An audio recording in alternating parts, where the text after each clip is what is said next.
Welcome, dear listeners, to History with Herodotus, where the tapestry of time is woven with the threads of human experience.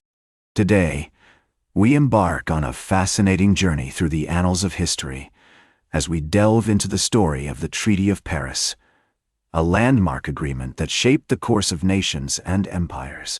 As we begin our exploration, let us first set the stage for this pivotal event and examine the precursors that laid the groundwork for its emergence. In the late 18th century, the world was ablaze with conflict, as the fires of revolution and war raged across the globe. The American colonies, once bound to the British crown, had declared their independence, and the reverberations of this seismic event were felt far beyond the shores of the New World.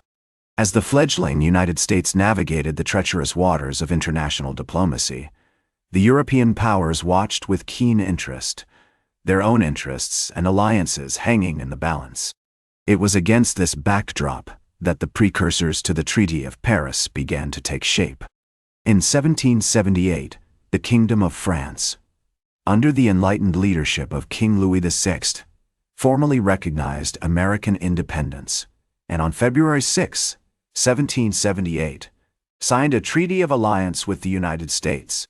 This pivotal moment marked a significant shift in the balance of power, as France committed to providing financial, military, and diplomatic support to the American cause. As we explore this period, we find ourselves in the midst of an intricate diplomatic landscape, with figures like French Foreign Minister Charles Gravier, Comte de Vergennes, playing a crucial role in shaping the course of events. The Comte de Vergennes, a seasoned diplomat with a deep understanding of European politics, worked tirelessly to secure French support for the American Revolution, recognizing the potential benefits of an alliance with the fledgling nation. The year 1781 marked a significant turning point as American and French forces, led by General George Washington and the Comte de Rochambeau, trapped the British Army under General Charles Cornwallis at Yorktown, Virginia. The subsequent surrender of British forces on October 19, 1781, marked a decisive shift in the balance of power and set the stage for the eventual negotiations that would lead to the Treaty of Paris. As we delve deeper into this period, we find that the events leading up to the Treaty of Paris were shaped by a complex interplay of military, diplomatic, and economic factors. The British Navy's dominance of the seas, the French monarchy's financial struggles, and the American colonies' determination to assert their independence all played a role in shaping the course of events. In the summer of 1782, negotiations between the United States, Great Britain, France, and Spain began in Paris, with Benjamin Franklin, John Adams, and John Jay representing American interests. These skilled diplomats navigated the complex web of alliances and rivalries, seeking to secure a treaty that would formally recognize American independence and establish the boundaries of the new nation. And so, dear listeners, we have set the stage for the emergence of the Treaty of Paris, a document that would formally bring an end to the war and recognize American independence. Join me as we step into the midst of this fascinating story and uncover the intricacies of a treaty that would change the course of history forever.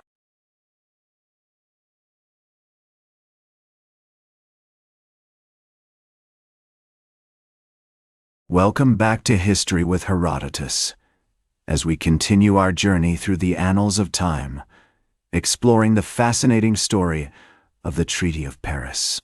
In our previous segment, we set the stage for the emergence of this landmark agreement, and now we delve into the pivotal events and figures that shaped its development.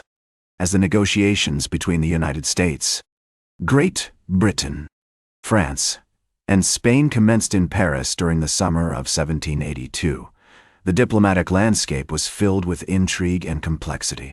Benjamin Franklin, John Adams, and John Jay, the American diplomats, navigated this treacherous terrain with skill and finesse, seeking to secure a treaty that would formally recognize American independence and establish the boundaries of the new nation.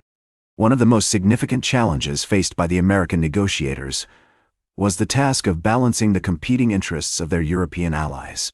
The French, who had been instrumental in supporting the American Revolution, were keen to ensure that their own interests were protected in any future treaty.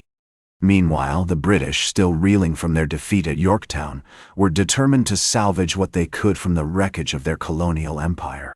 As the negotiations progressed, the American diplomats found themselves walking a delicate tightrope, balancing the competing demands of their allies and adversaries alike. It was during this period that Benjamin Franklin's legendary diplomatic skills came to the fore, as he worked tirelessly to build alliances and secure concessions from the other parties involved.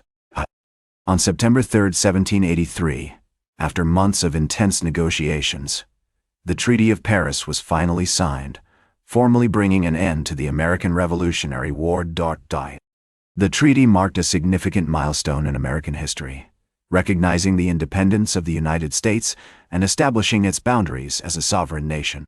As we reflect on this momentous occasion, it is worth recalling the words of Benjamin Franklin, who wrote, "There never was a good war or a bad peace."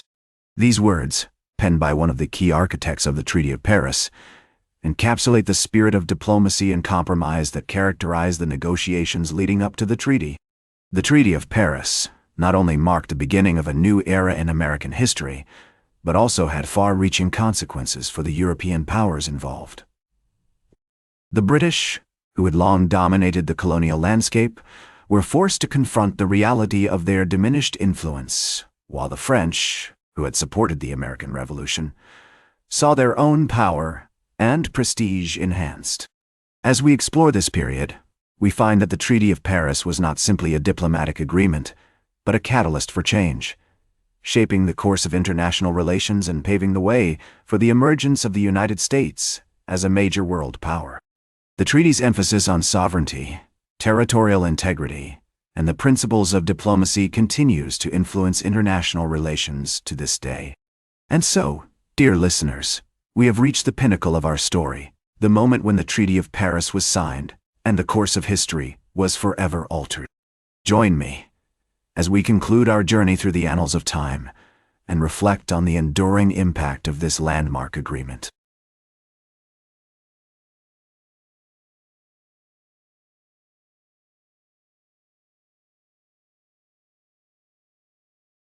Welcome back to History with Herodotus, as we conclude our journey through the annals of time, exploring the fascinating story of the Treaty of Paris. As the years passed following the signing of the Treaty of Paris in 1783, the United States began to assert its independence and expand its territory. The treaty marked a significant milestone in American history, but it also created new challenges for the young nation. One of the most pressing issues was the need to establish a functional government, which led to the drafting and ratification of the United States Constitution in 1787. Meanwhile, the European powers that had been involved in the negotiations leading up to the Treaty of Paris began to reassess their own relationships with the United States. The British, who had long dominated the colonial landscape, struggled to come to terms with their diminished influence, while the French, who had supported the American Revolution, saw their own power and prestige enhanced. However, the French Revolution, which began in 1789, would soon test the principles enshrined in the Treaty of Paris. The execution of King Louis XVI in 1793 and the subsequent Reign of Terror led to a significant deterioration in relations between the United States and France. The Jay Treaty of 1795, negotiated by John Jay, helped to improve relations with Great Britain, but it also sparked controversy and opposition from those who felt that it compromised American sovereignty.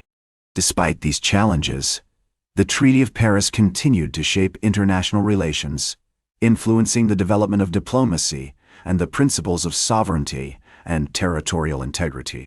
The treaty's emphasis on compromise and negotiation as a means of resolving conflicts also paved the way for future diplomatic agreements, such as the Louisiana Purchase of 1803, which saw the United States acquire a vast territory from France. As we reflect on the lasting legacy of the Treaty of Paris, it is clear that its impact extends far beyond the immediate aftermath of the American Revolutionary War. The treaty helped to establish the United States as a major world power and shaped the course of international relations for centuries to come. Its principles continue to influence diplomacy today, serving as a reminder of the importance of compromise, negotiation, and respect for sovereignty and territorial integrity. In conclusion, dear listeners, our journey through the annals of time has taken us from the emergence of the Treaty of Paris to its lasting legacy in modern international relations. We have seen how this landmark agreement shaped the course of American history, influenced the development of diplomacy, and paved the way for the United States to become a major world power.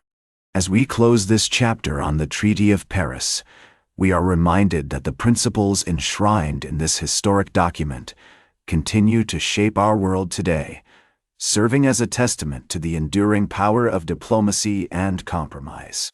That's all for today's History with Herodotus. Remember to like, share, and subscribe. And until next time, remember that to understand the present, we must first understand the past.